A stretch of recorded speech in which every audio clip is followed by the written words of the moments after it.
بسم اللہ الرحمن الرحیم۔ السلام علیکم ورحمۃ اللہ وبرکاتہ۔ نبی کریم صلی اللہ علیہ وسلم نے فرمایا، رحم رشتہ داری رحمان سے ملی ہوئی شاخ ہے، جو شخص اس سے ملے میں اس سے ملتا ہوں، اور جو اس سے قطع تعلق کرے میں اس سے قطع تعلق کرتا ہوں۔ نبی کریم صلی اللہ علیہ وسلم نے فرمایا کہ کھڑے ہو کر نماز پڑھا کرو، اگر اس کی بھی طاقت نہ ہو تو بیٹھ کر، اور اگر اس کی بھی نہ ہو تو پہلو کے بل لیٹ کر پڑھ لو۔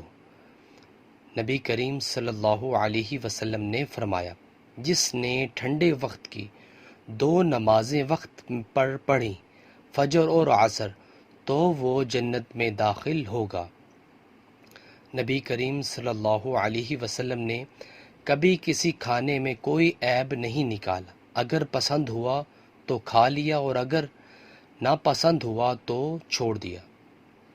نیچے والا موجود ہے۔ سو ویورز، اللہ تعالیٰ سے دعا ہے اللہ تعالیٰ ہمیں بھی اپنی زندگی کو اسلام کے مطابق بسر کرنے کی توفیق عطا فرمائے، اور 5 وقت تکبیر اولیٰ سے نماز پڑھنے کی بھی توفیق عطا فرمائے۔ ویڈیو کو شیئر کریں۔ جزاک اللہ۔